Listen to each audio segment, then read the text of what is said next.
Last class में equilibrium पर बात कर रहे थे। इक्विलिब्रियम के अंदर आपने जो स्टडी की वो था लॉ ऑफ मास एक्शन के बेसिस पर इक्विलिब्रियम कांस्टेंट केसी पढ़ा था, फिर उसके बाद केपी और उसके बीच में रिलेशन जो था वो बताया था आपको। तो लॉ ऑफ मास एक्शन के बेसिस पर जो था वो बात कर रहे थे। Next heading Ostwald's dilution law.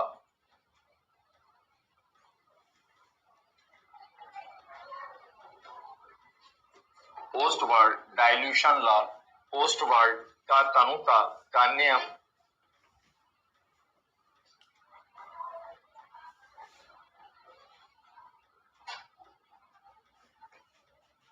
पोस्टवर्ड्स dilution law, Ostwald का नियम। पोस्टवर्ड डाइल्यूशन लॉ, पोस्टवर्ड का तनुता का नियम।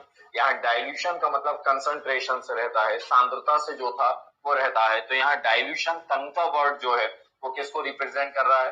कंसंट्रेशन को जो था वो रिप्रेजेंट कर रहा है। और कंसंट्रेशन सांद्रता का मतलब होता है मोल अपॉन वॉल्यूम। ये टॉपिक स्टार्ट कराया था मैंने पिछली बार, तब भी आपको बताया था। तो कंसंट्रेशन का मतलब क्या होता है? Mole upon volume. Ostwald dilution law जब बात की जाती है तो वीक इलेक्ट्रोलिसिस पर जो था, वीक इलेक्ट्रोलाइट्स पर जो था वो बात की जाती है कि दुर्बल विद्युत अपघट्य। तो इलेक्ट्रोलाइट्स क्या होते हैं? इलेक्ट्रोलाइट्स वो होते हैं जिनको वाटर में जब डिसॉल्व किया जाए तो अपने कॉन्स्टिट्यूट आयंस के अंदर, अपने अवयवी आयनों के अंदर जो था वो डिसॉल्व हो जाते हैं, आयोनाइज जो था वो हो जाते हैं, अपने आयनों में वियोजित हो जाते हैं। उन्हें क्या कहा गया? इलेक्ट्रोलाइट जो था वो कहा गया। एक होते हैं स्ट्रॉन्ग इलेक्ट्रोलाइट और दूसरे होते हैं वीक इलेक्ट्रोलाइट। एक होता है प्रबल विद्युत अपघट्य और दूसरे होता है दुर्बल विद्युत अपघट्य। स्ट्रॉन्ग इलेक्ट्रोलाइट क्या होते हैं? जिनका कंप्लीट आयनाइजेशन होता है उनको कहा जाता है स्ट्रॉन्ग इलेक्ट्रोलाइट। कि मान लीजिए कोई आप सब्सटेंस लेकर आपने कोई रिएक्शन प्रोसीड कराई, उसमें सब्सटेंस जो था वो 5 ग्राम था, 10 ग्राम था, 20 ग्राम था। अगर वो 20 ग्राम टोटल आयनों में कन्वर्ट हो जाए, कि मान लीजिए मैंने एक सब्सटेंस लिया AB, इसकी क्वांटिटी थी 10 ग्राम, इसको मैंने वाटर में डिसॉल्व किया, ये आयोनाइज हुआ A+B, या इसका इलेक्ट्रोलिसिस किया, इलेक्ट्रिक करंट पास थ्रू कराया, तो ये A और B में जो था वो कन्वर्ट हुआ। मान लीजिए इसकी 10 ग्राम कंप्लीट क्वांटिटी जो था वो आयन में कन्वर्ट हो गई, तो हम इसको कहेंगे कंप्लीट आयोनाइजेशन, हम इसको कहेंगे पूर्ण आयनन। जहां पर कंप्लीट आयोनाइजेशन होता है उसको कहा जाता है स्ट्रॉन्ग इलेक्ट्रोलाइट, उसको कहा जाएगा प्रबल विद्युत अपघट्य। जहां पर कंप्लीट आयोनाइजेशन नहीं होता, पूर्ण आयन नहीं होता, क्या हम मात्रा लेकर चले, क्वांटिटी लेकर चले 10 ग्राम, जब वो आयोनाइज हुआ तो 10 ग्राम कंप्लीट क्वांटिटी जो था वो आयन में कन्वर्ट नहीं हो पाई, उसको कहा जाएगा क्या? कि वो कंप्लीटली आयोनाइज नहीं हुआ। कंप्लीटली आयोनाइज नहीं हुआ, जो कंप्लीटली आयोनाइज नहीं होता, पूर्ण रूप से आयनित नहीं होता, उसको कहा जाता है वीक इलेक्ट्रोलाइट। तो मान लीजिए जिस इलेक्ट्रोलाइट की हम बात कर रहे हैं वो एक वीक इलेक्ट्रोलाइट है। वीक इलेक्ट्रोलाइट, उसका केवल हमने जो क्वांटिटी लेकर चले वो 1 मोल लेकर चले। तो एक इलेक्ट्रोलाइट था AB, ये था AB जो था वो एक इलेक्ट्रोलाइट है। इसका हमने डिसोसिएशन किया, हमने इसका आयोनाइजेशन किया। इसकी कितनी क्वांटिटी लेकर चले? 1 मोल जो था वो लेकर चले। हमने इसका डिसोसिएशन किया तो ये आयोनाइज हो गया A+ और B नेगेटिव के अंदर, ये था। तो ये वीक इलेक्ट्रोलाइट है AB, जिसकी क्वांटिटी, जिसकी मात्रा जो है वो कितनी है? 1 मोल। 1 मोल जो था उसकी क्वांटिटी है। और जो वॉल्यूम हम लेकर चले इस पूरे सॉल्यूशन जिसके अंदर ये डिसॉल्व है, जिसके अंदर ये घुला हुआ है, मान लीजिए वो कितना है? V मिलीलीटर या V लीटर, जो भी आप क्वांटिटी लेकर करना चाहें, लीटर लेना चाहें लीटर और मिलीलीटर लेना चाहें मिलीलीटर, जो भी लेंगे पूरे उसमें एक जैसी यूज करना है, बस इतना सा फर्क है। तो मान लीजिए वॉल्यूम जो है वो कितना है? V लीटर या फिर V मिलीलीटर, वो आपकी चॉइस है कि आपको क्या लेना है। तो मैंने क्या लिया? 1 मोल इसके क्वांटिटी ली। वॉल्यूम जो लिया वो कितना लिया? V मिलीलीटर या V लीटर जो था वो आपने इसकी क्वांटिटी ली। मान लीजिए अगर डिग्री ऑफ आयोनाइजेशन की बात करें, बिफोर आयोनाइजेशन, आयनन से पूर्व इनिशियल स्टेट पे अगर हम बात करें तो इसके कितने मोल हैं? अभी डिसोसिएशन नहीं हुआ, अभी आयोनाइजेशन नहीं हुआ, अभी आयनन नहीं हुआ, तो क्या A मिलेगा हमें? नहीं मिलेगा। तो ये कितना होगा? 0। क्या B मिलेगा? नहीं। ये भी कितना है? 0। मैंने कहा degree of dissociation, degree of dissociation, degree of ionization का मतलब क्या है कि जब ये सब्सटेंस आयोनाइज होता है तो उसमें से जितनी क्वांटिटी आयन में कन्वर्ट हो रही है उस क्वांटिटी को बताने के लिए हम डिग्री ऑफ आयोनाइजेशन या डिग्री ऑफ डिसोसिएशन या हिंदी में वियोजन की मात्रा, आयनन की मात्रा शब्द जो था वो इस्तेमाल करते हैं। तो हमने क्या मान लिया कि डिग्री ऑफ डिसोसिएशन क्या है, अल्फा। हमने डिग्री ऑफ आयोनाइजेशन क्या मान लिया, अल्फा। हमने वियोजन की मात्रा क्या मान ली, अल्फा। हमने आयनन की मात्रा क्या मान ली, अल्फा। ये सब एक ही वर्ड है, हिंदी में वियोजन की मात्रा, आयनन की मात्रा, इंग्लिश के अंदर डिग्री ऑफ डिसोसिएशन या फिर डिग्री ऑफ जुड़ रहे होते तो एसोसिएशन कह देते, डिग्री ऑफ डिसोसिएशन या डिग्री ऑफ आयोनाइजेशन। कितनी मान ली मैंने, कितने है, अल्फा।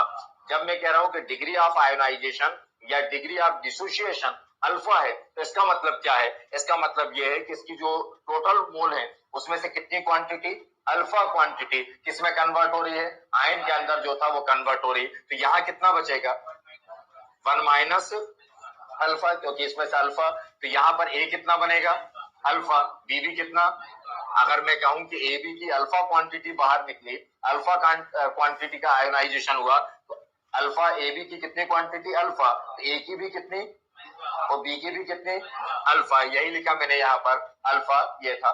जो स्टेटमेंट यूज करूंगा, अगर डायरेक्ट जैसे लिखाते हैं बुक्स में आपको डिग्री ऑफ जो ओस्टवाल्ड डाइल्यूशन लॉ है उसका स्टेटमेंट दिया जाता है, फिर ये प्रूफ किया जाता है। मैं पहले प्रूफ कर जो था बाद में स्टेटमेंट जो था वो लिखाता हूं, ताकि जो बोलूं आप उसको समझ पाए कि ऐसा क्यों बोल रहे हैं, क्योंकि मैं बोलूंगा तो आपको समझ में कुछ भी नहीं आएगा। इसलिए स्टेटमेंट अभी कुछ भी नहीं लिखा रहा, जब लिखाना शुरू करूंगा तब उस पर जो था वो बात करेंगे। इसमें कोई प्रॉब्लम किसी तरह की नहीं है। एक काम करें, कंसंट्रेशन जो था हमने टोटल वॉल्यूम कितना मान लिया है, वी लीटर या वी मिलीलीटर, जिसको जो करना है वो मान ले। अब एक काम करें, इनका कंसंट्रेशन जो था वो कैलकुलेट करते हैं। Concentration of weak electrolyte A V, concentration को किससे बताते हैं, ब्रैकेट से, या लिख लेना कंसंट्रेशन ऑफ ए वी, ये हो गया। कंसंट्रेशन का सूत्र फार्मूला क्या होता है, number of moles upon volume.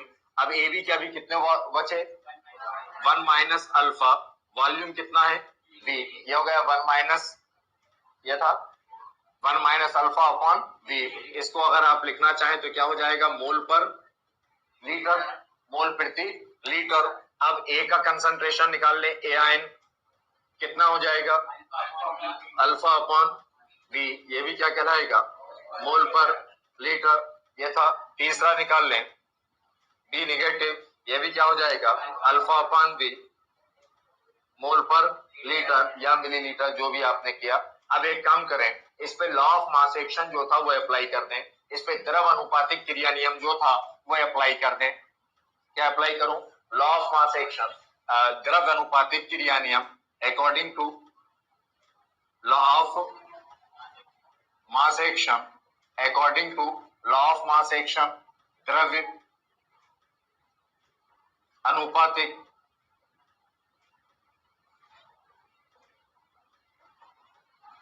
द्रव्य अनुपातिक क्रिया नियम से law of mass action apply किया था आपने।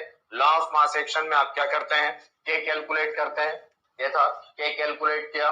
जब के कैलकुलेट करेंगे तो क्या हो जाता है, ए कंसंट्रेशन ऑफ ए आयन आया था, केसी निकाला था, याद हो आपने, तो मैंने ये इक्वेशन ली थी, A plus B tens two C plus D, तो क्या आया था, C plus C D A B, ऐसे ही आया था।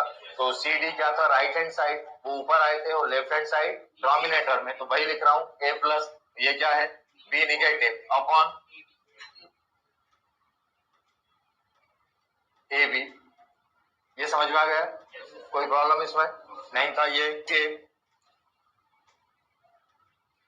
अब इनकी वैल्यू पुट कर दें, के ए प्लस की जगह क्या लिख सकता हूं, अल्फा अपॉन वी, फिर क्या, इनटू अल्फा अपॉन वी, यहाँ क्या हो जाएगा, 1 माइनस अल्फा अपॉन वी, यह था के equal to alpha square upon V square, ये क्या हो जाएगा, वी अपॉन 1 माइनस अल्फा, लिख सकते हैं।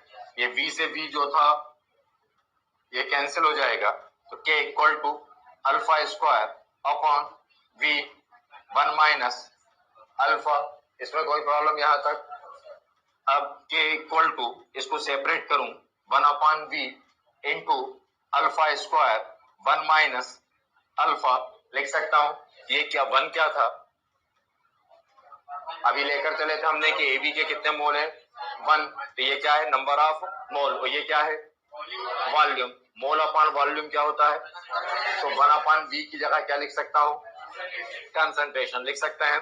तो ये हो जाएगा k equal to C alpha square 1 minus alpha लिख सकते हैं। ये इक्वेशन कहलाती है डाइल्यूशन इक्वेशन, तनुता समीकरण, डाइल्यूशन इक्वेशन तनुता समीकरण। लेकिन अब इससे स्टेटमेंट कैसे आएगा वो देखें। अगर इसके बेसिस पे अगर मैं बात करूं तो ये किसके लिए अप्लाई किया था, वीक इलेक्ट्रोलाइट के लिए। वीक इलेक्ट्रोलाइट के लिए 1 माइनस अल्फा जो था वो क्या होता है, उसकी वैल्यू लगभग जो था वो क्या होती है 1। अगर वैल्यू 1 होगी तो क्या हो जाएगा, किसके लिए, वीक इलेक्ट्रोलाइट के लिए, दुर्बल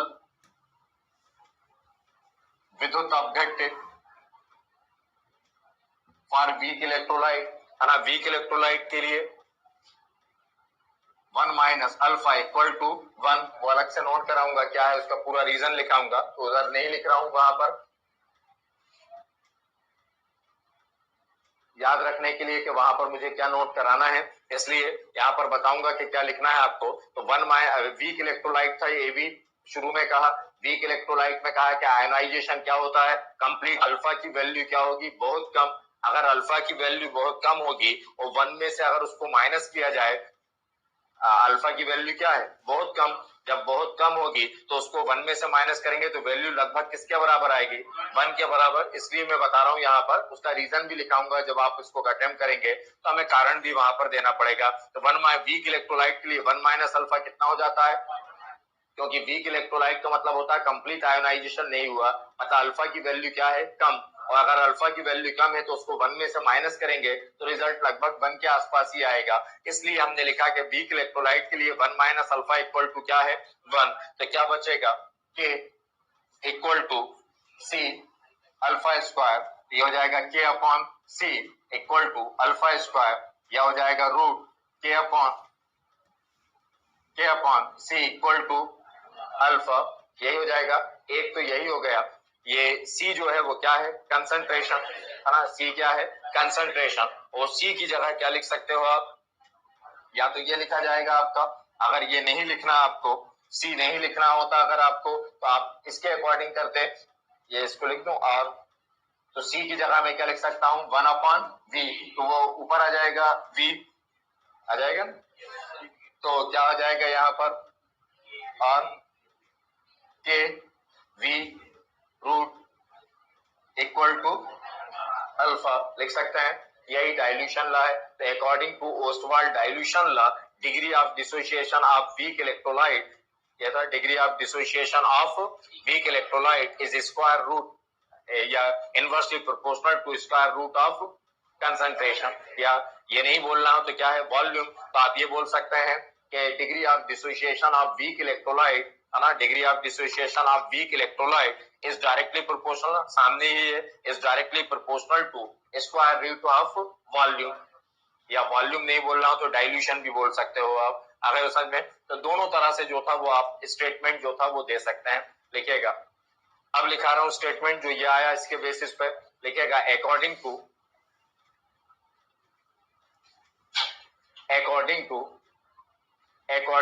Ostwald dilution law, according to Ostwald dilution law, according to Ostwald dilution law, according to Ostwald dilution law, according to Ostwald dilution law, Ostwald dilution law, degree of dissociation, degree of degree of dissociation, degree of dissociation, degree of dissociation, degree of dissociation, degree of dissociation, degree of dissociation of weak electrolyte, degree of dissociation of weak electrolyte, degree of dissociation of weak electrolyte, degree of dissociation of weak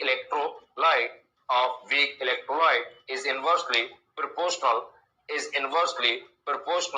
is inversely proportional is inversely proportional is inversely proportional to square root of is inversely proportional to square root of square root of square root of concentration square root of concentration square root of concentration square root of concentration or directly proportional are directly proportional are directionally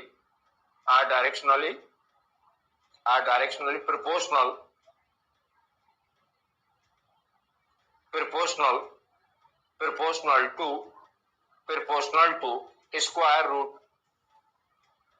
square root directly proportional to square root of volume.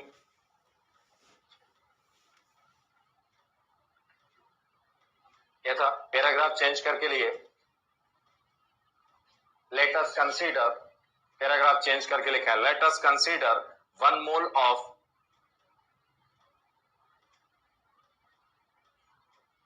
let us consider 1 mole of weak electrolyte. Let us consider 1 mole of weak electrolyte. Let us consider 1 mole of weak electrolyte. Let us consider 1 mole of weak electrolyte AB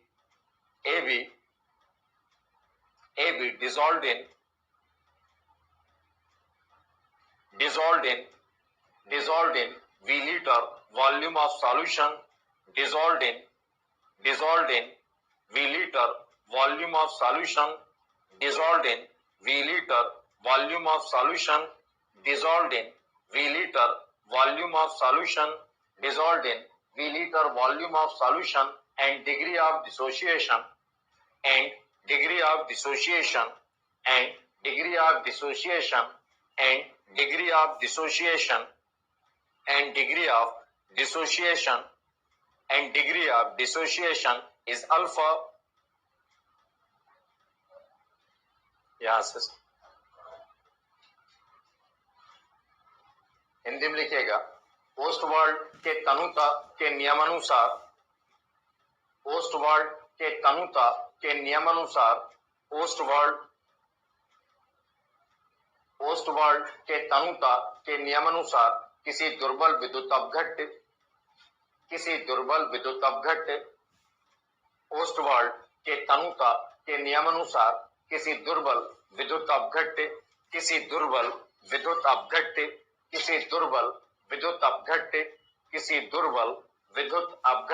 के वियोजन की मात्रा किसी दुर्बल विद्युत अपघट्य के वियोजन की मात्रा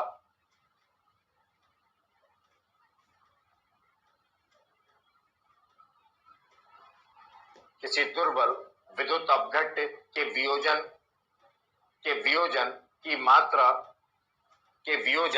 की मात्रा सांद्रता के वर्गमूल के व्युत्क्रमानुपाती सांद्रता के वर्गमूल के व्युत्क्रमानुपाती सांद्रता के वर्गमूल के व्युत्क्रमानुपाती सांद्रता के वर्गमूल के व्युत्क्रमानुपाती सांद्रता के वर्गमूल के व्युत्क्रमानुपाती अथवा आयतन के वर्गमूल के समानुपाती होती है अथवा आयतन के वर्गमूल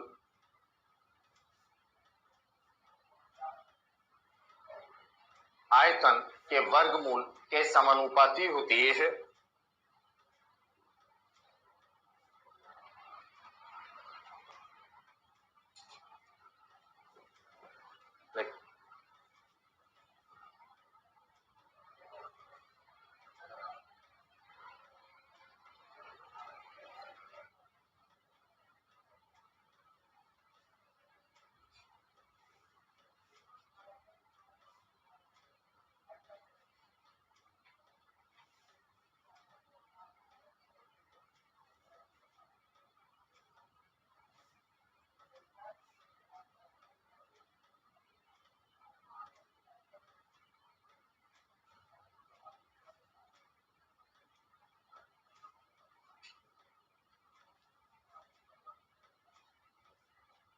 लिख लिया यहां तक आना, इसमें आगे लिखिएगा फॉर वीक, यहां तक लिखा उसके बाद लिखिएगा फॉर वीक इलेक्ट्रोलाइट,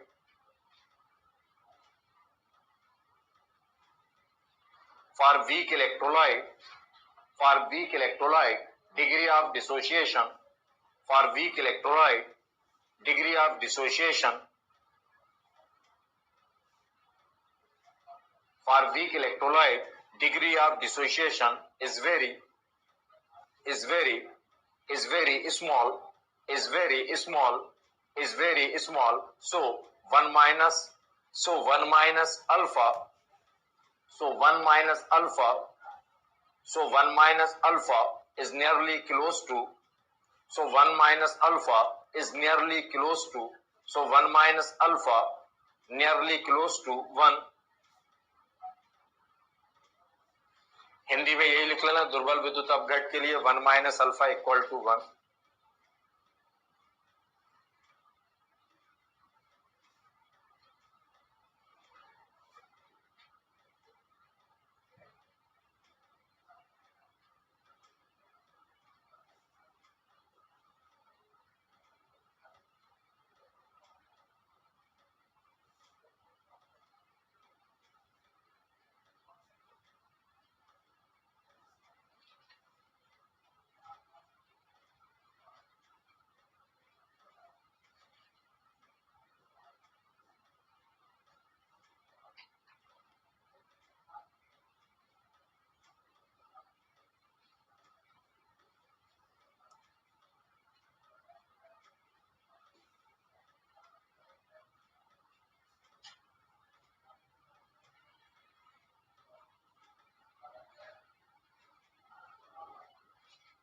लिखा, ये था Ostwald dilution law.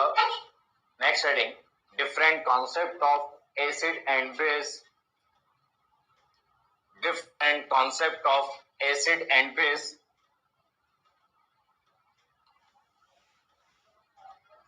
Different concept of acid and base.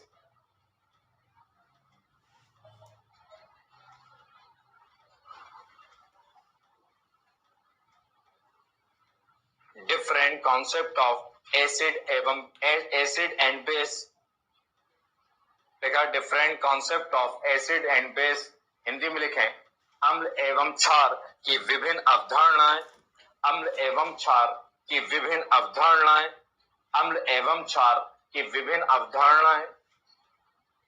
कोई भी सब्सटेंस एसिडिक बिहेव करेगा, बेस की तरह एक्ट करेगा, अम्ल की तरह बिहेव करेगा, क्षार की तरह, या फिर न्यूट्रल होगा, उदासीन होगा, साल्ट होगा, क्या होगा, इसको एक्सप्लेन करने के लिए अलग अलग साइंटिस्टों ने अलग अलग तरह के कॉन्सेप्ट जो था वो दिए. शुरुआत जब होती है साइंस की, तब केवल इतना कहा जाता था कि जिसका टेस्ट जो था वो सेरो टेस्ट होता था, थोड़ा सा खट्टापन जो था वो होता था, उन्हें एसिड जो था वो कहा जाता था, क्योंकि सेरो टेस्ट के लिए, खट्टेपन के लिए जो था वो एसिड एज वर्ड यूज किया जाता था. इसलिए ऐसे सारे सब्सटेंस को जो था वो हम क्या कहने लगे, एसिड जो था वो कहने लगे. ये सब्सटेंस, ये डेफिनेशन बिल्कुल भी सही नहीं है कि जिनमें खट्टापन हो, जिनका टेस्ट सेरो हो, वो जो था वो क्या होंगे, एसिड होंगे. क्योंकि दुनिया में ऐसे बहुत सारे सब्सटेंस हैं जिनके टेस्ट डिफरेंट हैं, लेकिन फिर भी वो एसिडिक नेचर जो था वो शो करते हैं. मिल्क की बात करें, उसमें कोई सेरो टेस्ट नहीं है, उसमें कोई खट्टापन नहीं है, लेकिन उसमें लैक्टिक एसिड जो था वो मिलता है. ऐसे दुनिया में बहुत सारे एसिड हैं जो स्वीट नेचर शो करते हैं, लेकिन फिर भी जो था वो क्या है, एसिड है, अम्ल जो है. तो इस तरह से इसे डेफिनेशन को जो था वो एक्सेप्ट नहीं किया गया. बेस के बारे में कहा गया कि जिसका नेचर जो था वो एश की तरह, राख की तरह हो, उसको जो था वो क्या कहा गया, बेस जो था वो कहा गया. एश को, राख को जो था वो क्या कहा गया, उसको एल्काइली जो था वो कहा गया अरबी लैंग्वेज के अंदर. तो अरबी लैंग्वेज के अंदर उसको एल्काइली कहा गया, और एल्काइली से जो था वो एल्कलाइन नेचर जो था वो बना. तो एल्काइल वर्ड जो आप इस्तेमाल करते हैं वो अरबी लैंग्वेज का है, और उससे ही बन गया एल्कलाइन नेचर, क्षारीय प्रकृति. लेकिन ये डेफिनेशन भी जो था वो बिल्कुल सही नहीं थी. इसमें जहां से सक्सेस मिलना शुरू हुई वो था आर्नियस कॉन्सेप्ट. तो सबसे पहले जिस साइंटिस्ट ने बताया कि आप किसको एसिड माने और किसको बेस माने, वो क्या थे, आर्नियस. तो सबसे पहला कॉन्सेप्ट जिसने दिया एसिड और बेस को आइडेंटिफाई करने के लिए, उनका नाम था आर्नियस. लिखिएगा, सेंटर में लिखें आर्नियस कॉन्सेप्ट, आर्नियस अवधारणा,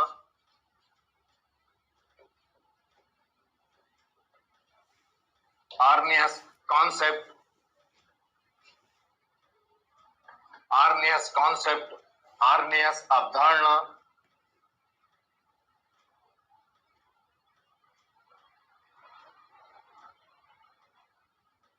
Arrhenius concept, Arrhenius अवधारणा,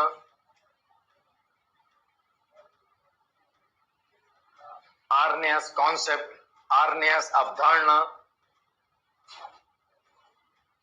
देखा Arrhenius concept, Arrhenius अवधारणा। Arrhenius करके साइंटिस्ट जो थे उन्होंने क्या कहा, आप किसको एसिड कहें और किसको बेस जो था वो कहें। तो अगर हम सबसे पहले बात करें तो जो आर्नियस थे उन्होंने कहा ऐसे कोई भी मॉलिक्यूल, ऐसे कोई भी आयन या ऐसे कोई भी सब्सटेंस कहते हैं उसमें सब शामिल हो जाएंगे। सब्सटेंस बोल देता हूं, उसमें मॉलिक्यूल, आयन सब इंक्लूड हो जाएंगे। तो ऐसे कोई भी सब्सटेंस, ऐसे कोई भी पदार्थ जो अगर वाटर में डिसॉल्व किया जाए, जिनको जल के अंदर घोला जाए और वाटर में डिसॉल्व करने पर जो हाइड्रोजन आयन प्रोवाइड करें, जो हाइड्रोजन आयन देंगे उनको क्या कहा जाएगा, एसिड। और जो हाइड्रोक्साइड आयन, OH आयन देंगे उनको क्या कहा जाएगा, बेस जो था वो कहा जाएगा। जैसे मान लीजिए HCl, ये था HCl, अब इसको किसमें डिसॉल्व किया, वाटर में जो था वो डिसॉल्व किया, वाटर में जो था वो डिसॉल्व किया, वाटर में डिसॉल्व किया तो इसने हमें क्या दिया, H+ और Cl माइनस, ये दिया। इसने हाइड्रोजन आयन दिया तो हम इसको क्या कह सकते हैं, एसिड जो था वो कह सकते हैं। लेकिन हाइड्रोजन आयन की रिएक्टिविटी इतनी ज्यादा होती है कि ये स्टेबल ही नहीं हो पाता, ये हाइड्रोजन आयन रह ही नहीं पाता। तो ये वाटर मॉलिक्यूल वहां पर था तो ये हाइड्रोजन आयन वाटर के साथ में रिएक्ट कर लेता है, ये हाइड्रोजन आयन इस वाटर के साथ में रिएक्ट करता है और बना देता है H3O पॉजिटिव। पॉजिटिव इसलिए क्योंकि ऑक्सीजन की वैलेंसी होती है 2, लेकिन यहाँ पर कितने हाइड्रोजन ऐड है, 3 हाइड्रोजन। तो मतलब ये रूल्स के अगेंस्ट जा रहा है। तो इस मॉलिक्यूल को हमेशा एक अपने पास वो साइन रखना पड़ेगा, अपने पास वो संकेत रखना पड़ेगा जो हर बार ये इंडिकेट कर पाए कि हाँ मुझसे गलती हुई है, मैं अपने बैलेंसी के अगेंस्ट गया, मैं अपनी संयोजकता के विरोध में गया और मेरे पास एक एक्स्ट्रा अतिरिक्त जो था वो एक एटम जो था वो अवेलेबल है। और ये प्लस साइन इसी बात को इंडिकेट करता है कि मैं वो थर्ड एटम जो था वो क्या कर दूंगा, डोनेट जो था वो कर दूंगा। H3+, अगर प्लस नहीं लगाएंगे तो ये गलत हो जाएगा। तो ये प्लस बता रहा है कि ये थर्ड हाइड्रोजन जो था उसको क्या कर देगा, डोनेट, क्योंकि ऑक्सीजन की वैलेंसी कितनी है, ये आयन कौन सा कहलाता है, हाइड्रोनियम आयन। तो या तो ये कह लो कि हर वो सब्सटेंस जो एक्वस सॉल्यूशन के अंदर हाइड्रोजन आयन देते हैं, या यूं कह लो कि हर वो सब्सटेंस जो वाटर मॉलिक्यूल के अंदर या वाटर के अंदर एक्वस सॉल्यूशन के अंदर क्या अवेलेबल कराते हैं, हाइड्रोनियम आयन जो था वो अवेलेबल कराते हैं, उन्हें क्या कहा गया, एसिड जो था वो कहा गया। तो यहाँ पर HCl जो था वो क्या है, एसिड। जैसे मान लीजिए NaOH की बात करूं, सोडियम हाइड्रोक्साइड की बात करें, इसको भी किसमें डिसॉल्व किया गया, वाटर में डिसॉल्व किया गया और डिसॉल्व कर कर इसने क्या दिया, Na+ और OH- हाइड्रोक्साइड आयन अवेलेबल कराया। तो जो हाइड्रोक्साइड आयन देते हैं वो क्या हो जाते हैं, बेस। तो आर्नियस कॉन्सेप्ट के अकॉर्डिंग है ना, ऐसे कोई भी सब्सटेंस जो हाइड्रोजन आयन या फिर हाइड्रोनियम आयन अवेलेबल कराएं उनको क्या कहा गया, एसिड। और जो एक्वस सॉल्यूशन में क्या प्रोवाइड करें, हाइड्रोक्साइड आयन, उनको क्या कहा गया, बेस। फिर एक्सेप्ट क्यों नहीं की गई, IUPAC जो था वो इसको एक्सेप्ट नहीं करता इस डेफिनेशन को। रीजन ये है कि इस थ्योरी से तो केवल वही सब्सटेंस एसिड और बेस होंगे जो वाटर में क्या हो सकते हैं, डिसॉल्व हो सकते हैं। लेकिन दुनिया में ऐसे बहुत सारे सब्सटेंस हैं जो एसिड तो है लेकिन वाटर में डिसॉल्व नहीं होते, जो बेस तो है लेकिन वाटर में डिसॉल्व नहीं होते। इसलिए बहुत ब्रॉड नहीं हो पाई डेफिनेशन, जो था व्यापक नहीं हो पाई कि आप जिस पे चाहो उस पर अप्लाई कर दो। केवल उन्हीं पे एप्लीकेबल थी जो एक्वस सॉल्यूशन फॉर्म करते थे, जो जलीय विलयन जो था वो बनाते थे, केवल उन्हीं पर जो था वो एप्लीकेबल थी। इसलिए जो था वो एक्सेप्ट नहीं की गई। और पूरी तरह से एक्सेप्ट नहीं की गई, एक्सेप्ट तो है, गलत कुछ भी नहीं कह रहा है वो, लेकिन बस कंडीशन लगी है कि उन्हीं के लिए एप्लीकेबल है जो क्या फॉर्म करेंगे, एक्वस सॉल्यूशन, जलीय विलयन बनाएंगे, उन्हीं पर लागू होगा। तो गलत नहीं है, लेकिन अप्लाई केवल उन्हीं पर होगी जो क्या बनाते हैं, एक्वस सॉल्यूशन जो था वो बनाते हैं। जो वाटर में डिसॉल्व नहीं होंगे उन पर आर्नियस कॉन्सेप्ट अप्लाई नहीं होता। देखिएगा, according to Arrhenius, according to Arrhenius, according to Arrhenius, According to Arrhenius, acids are those substances acids are those substances acids are those substances acids are those substances acids are those substances acids are those substances which give hydrogen ion which give hydrogen ion which give hydrogen ion which give hydrogen ion which give hydrogen ion which give hydrogen ion in aqueous solution which give hydrogen ion in aqueous solution which give hydrogen ion in aqueous solution which give hydrogen ion in aqueous solution in aqueous solution. Paragraph change करके लिखें hydrogen ion is very reactive hydrogen ion is very reactive hydrogen ion is very reactive hydrogen ion is very reactive hydrogen ion is very hydrogen ion is very reactive is very reactive is very reactive is very reactive. So in aqueous solution so in aqueous solution so in aqueous solution so in aqueous solution so in aqueous solution to form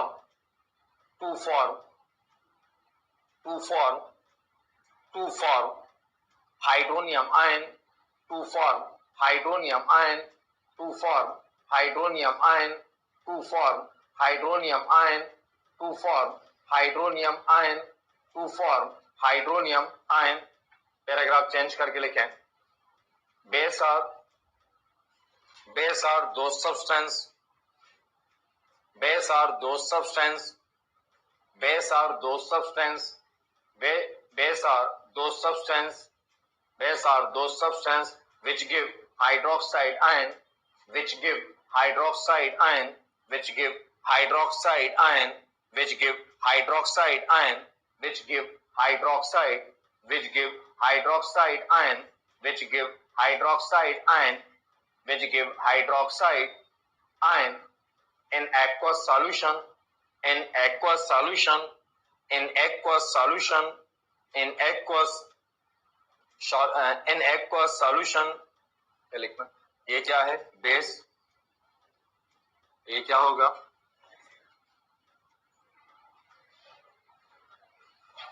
Hindi में लिखेगा Arrhenius अवधारणा के अनुसार Arrhenius अवधारणा के अनुसार Arrhenius अवधारणा के अनुसार आर्नियस अवधारणा के अनुसार आर्नियस अवधारणा के अनुसार आर्नियस अवधारणा के अनुसार आर्नियस अवधारणा के अनुसार आर्नियस अवधारणा के अनुसार आर्नियस अवधारणा के अनुसार वह पदार्थ आर्नियस अवधारणा के अनुसार वह पदार्थ जो जलीय विलयन आर्नियस अवधारणा के अनुसार वह पदार्थ जो जलीय विलयन में हाइड्रोजन आयन प्रदान करते हैं जो जलीय विलयन में हाइड्रोजन आयन प्रदान करते हैं जो जलीय विलयन में हाइड्रोजन आयन प्रदान करते हैं उन्हें अम्ल कहा जाता है उन्हें अम्ल कहा जाता है उन्हें अम्ल कहा जाता है चूंकि हाइड्रोजन आयन अत्यधिक क्रियाशील होते हैं चूंकि हाइड्रोजन आयन अत्यधिक क्रियाशील होते हैं चूंकि हाइड्रोजन आयन अत्यधिक क्रियाशील होते हैं चूंकि हाइड्रोजन आयन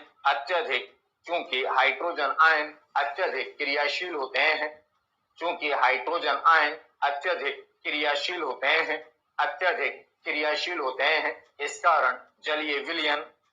इस कारण जलीय विलयन में हाइड्रोनियम आयन प्रदान करते हैं इस कारण जलीय विलयन में हाइड्रोनियम आयन प्रदान करते हैं इस कारण जलीय विलयन में हाइड्रोनियम आयन प्रदान करते हैं जबकि वह पदार्थ जो जलीय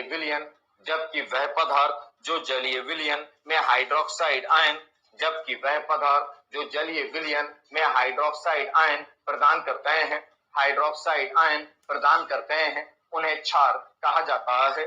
जबकि वह पदार्थ जो जलीय विलयन में हाइड्रोक्साइड आयन प्रदान करते हैं, उन्हें क्षार कहा जाता है, उन्हें क्षार कहा जाता है। था आर्नियस कॉन्सेप्ट। और जरूरत क्यों पड़ी दूसरे कॉन्सेप्ट की? क्योंकि ये केवल किसके लिए एप्लीकेबल था? जो एक्वस सॉल्यूशन फॉर्म करते हैं, जो वाटर में डिसॉल्व हो जाते हैं, जो जल में घुल जाते हैं, उन्हीं पर अप्लाई होता है। इसलिए फिर एक नया कॉन्सेप्ट आया, Lowry and Bronsted and Lowry concept. लिखना नेक्स्ट है Bronsted and Lowry, Bronsted and Lowry concept.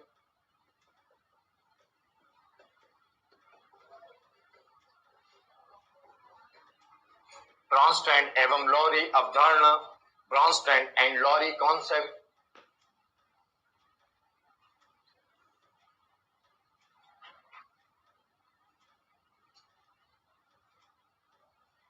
लिखा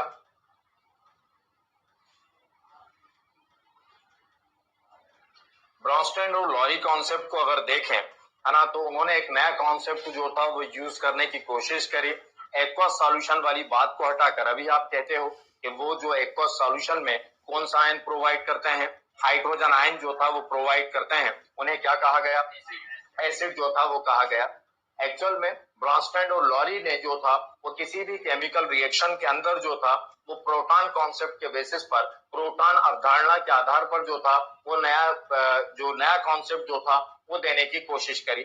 सब कुछ नया लगता है, लेकिन अगर मेरे पॉइंट ऑफ व्यू से देखा जाए तो अगर यही बात आर्नियस केवल वाटर को हटाकर भी कह देते तब भी उनकी बात जो था वो सही थी। लेकिन उन्होंने जो ऑब्जर्व किया वही चीज जो था वो डिक्लेयर करी उन्होंने, कि उन्होंने जितने एक्सपेरिमेंट करे वाटर में डिसॉल्व कर देखे, लेकिन अगर वो यही बात बस एक्वस सॉल्यूशन हटा देते और कह देते कि ऐसे कोई भी सब्सटेंस जो हाइड्रोजन आयन देते हैं उन्हें एसिड, और जो हाइड्रोक्साइड देते हैं उन्हें बेस कहते हैं, तब भी एक्सेप्ट कर लिया जाता। और मुझे लगता है कि थोड़ा सा लार्ज स्केल पर जो था उसको एक्सेप्ट किया जाता, कि वो सब पर अप्लाई जो था वो हो जाता। लेकिन उन्होंने जो ऑब्जर्व किया वही चीज जो था वो एक्सप्रेस करी।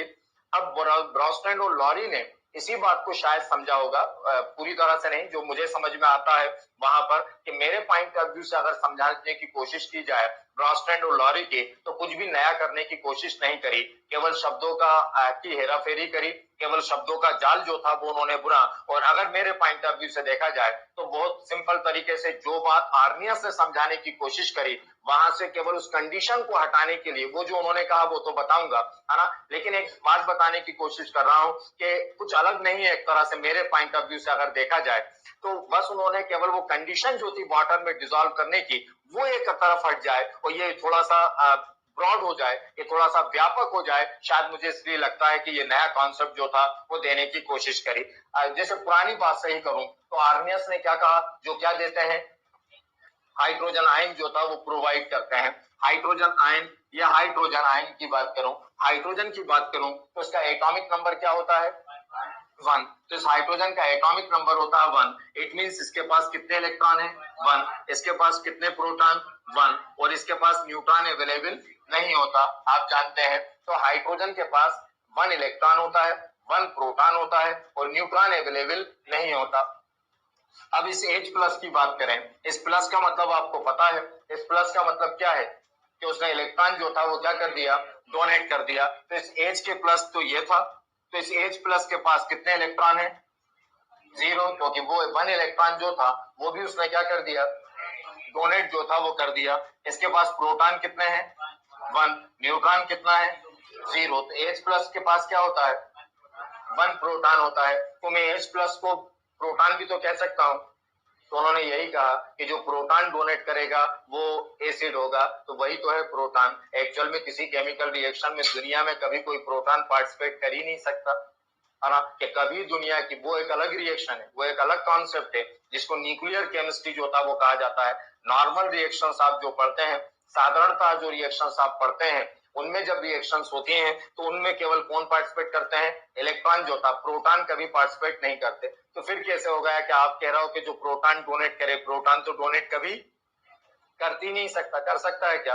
नहीं। तो अगर आप वही मैं कहने की कोशिश कर रहा हूँ, आपको वही समझाने की कोशिश कर रहा हूँ, चाहे टीचर कुछ कहे, बुक आपकी जो था वो कुछ कहे, एक्चुअल में उसमें वो उसका मीनिंग जो था वो क्या है वो समझाने की कोशिश कर रहा हूँ।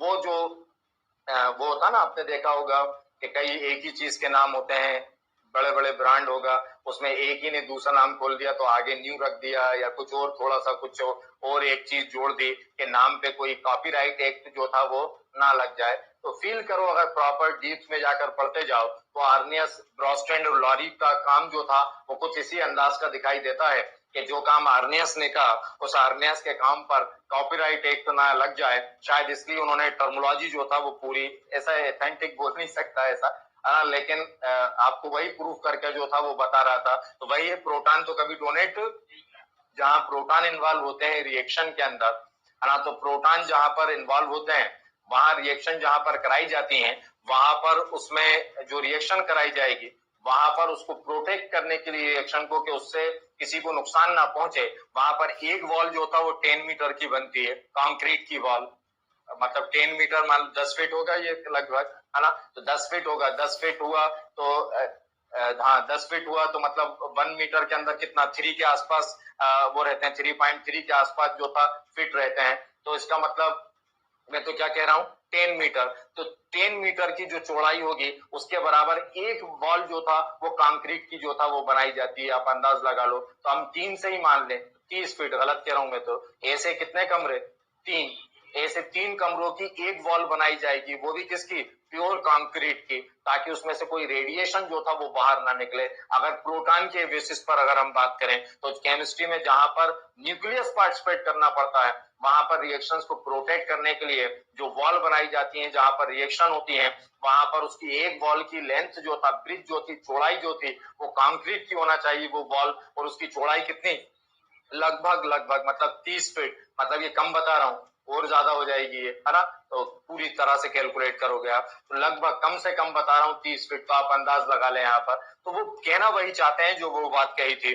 तो क्या कहा उन्होंने, उन्होंने कहा ब्रॉस्टैंड और लॉरी ने कि ऐसे सब्सटेंस जो किसी भी केमिकल रिएक्शन में क्या डोनेट करते हैं, प्रोटॉन डोनेट करते हैं, जो प्रोटॉन डोनर हैं वो एसिड कहलाएंगे, और जो प्रोटॉन एक्सेप्टर हैं उन्होंने कहा एक ही बेसिस पे बता दो, सीधी सी बात है कि ये एक तरह की कपलिंग जैसी होती है, युग्म जैसा होता है, कि अगर कहीं पर एसिड कहीं पर इन्वॉल्व हो रहा है, साथ में अगर वो कोई डोनेट कर रहा है तो 100% ऐसा नहीं है कि केवल डोनेट करना हुआ तो हवा में फेंक देने का मतलब है कि कोई हाइड्रोजन आयन डोनेट कर रहा है, नहीं, वो डोनेट तभी कर पाएगा जब वो आसपास उसके क्या मिलेगा, कोई एक्सेप्टर मिलेगा, कोई ग्रहण करने वाला मिलेगा। तो हमेशा जो था वो पॉसिबल है कि जब एसिड की बात करोगे तो साथ में उसके क्या होगा, कोई ना कोई बेस जो था वो होगा। उन्होंने दूसरा एक लॉजिक जो था वो इस्तेमाल किया, उन्होंने कहा था दूसरे पे क्यों जाते हो, कुछ नया खोजने की कोशिश क्यों करते हो, सिंपल सी एक बात है कि अगर एक कोई एसिड हाइड्रोजन आयन डोनेट कर रहा है तो 100% डोनेट वो उसी को करेगा कि आसपास कोई ऐसा होगा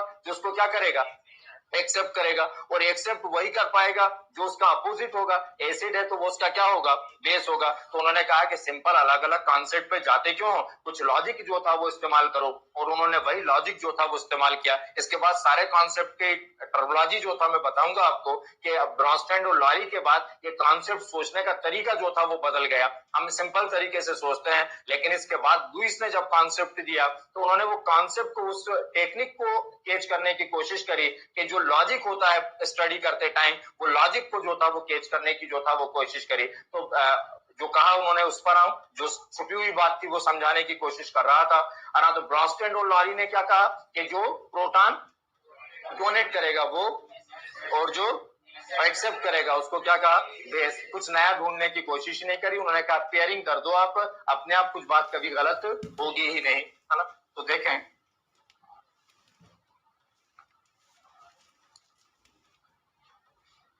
जैसे HCl, इसी से समझाऊं, HCl, इस HCl को वाटर में डिसॉल्व किया गया, ये एसिड वही काम कर रहा है, देखो जो किसने किया था, आर्नियस ने, वही मैं बता रहा हूँ ना आपको कि वही था, अगर तरीके से समझो आप तो HCl को किसमें डिसॉल्व किया, वाटर के अंदर जो था वो डिसॉल्व किया। अब हम प्रूव करना चाहते हैं कि HCl जो था वो वाटर था, HCl वाटर, सॉरी HCl जो था वो एसिड है, तो HCl ने हाइड्रोजन आयन डोनेट करा, मतलब क्या डोनेट किया, H प्लस, है ना, H प्लस, इसने वो H प्लस क्या करा, एक्सेप्ट करा, तो ये क्या बन जाएगा, H3O प्लस, वो भी हाइड्रोनियम बना रहा था, और साथ में क्या हो जाएगा, Cl नेगेटिव। तो यहाँ HCl क्या है, प्रोटॉन डोनर, प्रोटॉन मतलब H प्लस, है ना, तो ये क्या किसकी तरह एक्ट कर रहा है, और ये वाटर जो है वो क्या है, बेस, क्योंकि इसने हाइड्रोजन आयन एक्सेप्ट किया, तो ये होगा एसिड बेस यहाँ पर।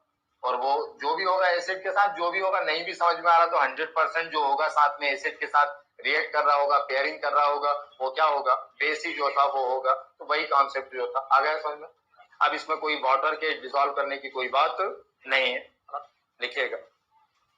According to Bronsted and Lowry, according to Brostrand and Lowry, according to Brostrand and Lowry, according to Brostrand and Lowry, according to Brostrand and Lowry, according to Brostrand and Lowry, Brostrand and Lowry, acids are those substances, acids are those substances,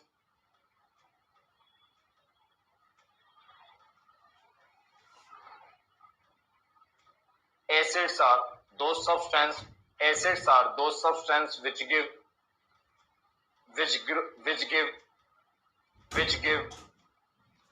proton, which give proton, which give proton, which give proton to, which give proton to other, to other, to other substance, to other substance, to other substance, to other substance, while base are, while base are, while base are, while base are those substance, while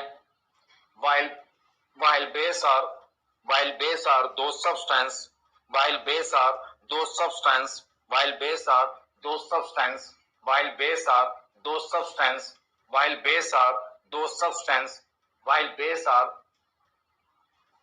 while base are those substance which accept, which accept, which accept, which accept proton, which accept proton, which accept proton from other substance, from other substance, from other substance, from other substance, from other substance। और simple कहना होता है इन word one line, तो क्या हो जाता है, proton donor acid है और प्रोटॉन एक्सेप्टर जो है वो क्या है, बेस है। लिख लीजिए, हिंदी में लिखें। ब्रोस्टैंड एवं लॉरी, ब्रोस्टैंड एवं लॉरी अवधारणा के अनुसार, ब्रोस्टैंड एवं लॉरी अवधारणा के अनुसार,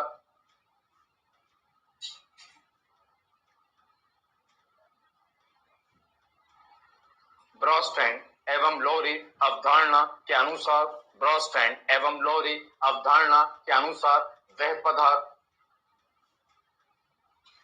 पदार्थ जो किसी रासायनिक अभिक्रिया, वह पदार्थ जो किसी रासायनिक अभिक्रिया, वह पदार्थ जो किसी रासायनिक अभिक्रिया, वह पदार्थ जो किसी रासायनिक अभिक्रिया, वह पदार्थ जो किसी रासायनिक अभिक्रिया, वह पदार्थ जो किसी रासायनिक अभिक्रिया, वह पदार्थ जो किसी रासायनिक अभिक्रिया में प्रोटॉन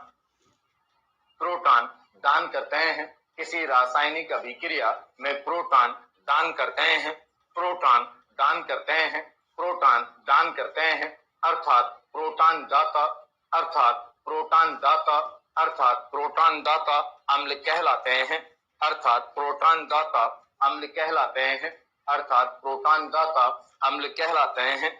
जबकि वह पदार्थ, जबकि वह पदार्थ, जबकि वह पदार्थ जो किसी, जबकि वह पदार्थ जो किसी अन्य पदार्थ से, जबकि वह पदार्थ जो किसी अन्य पदार्थ से, जबकि वह पदार्थ जो किसी अन्य पदार्थ से, जबकि वह पदार्थ जो किसी अन्य पदार्थ से, जबकि वह पदार्थ जो किसी अन्य पदार्थ से प्रोटॉन ग्रहण करते हैं, प्रोटॉन ग्रहण करते हैं, प्रोटॉन ग्रहण करते हैं, प्रोटॉन ग्रहण करते हैं, अर्थात प्रोटॉन ग्राही, अर्थात प्रोटॉन ग्राही अम्ल कहलाते हैं, अर्थात नहीं, अर्थात प्रोटॉन ग्राही क्षार कहलाते हैं, अर्थात प्रोटॉन ग्राही क्षार कहलाते हैं। ये बता रहा था। इस पे एक लुईस कॉन्सेप्ट पर हम और बात करेंगे। उस पर जो था, ये ऐसे 3 साइंटिस्ट पर बात की जाती है, एक ऑर्नियस, ब्रोस्टैंड और लॉरी, और तीसरा लुईस कॉन्सेप्ट।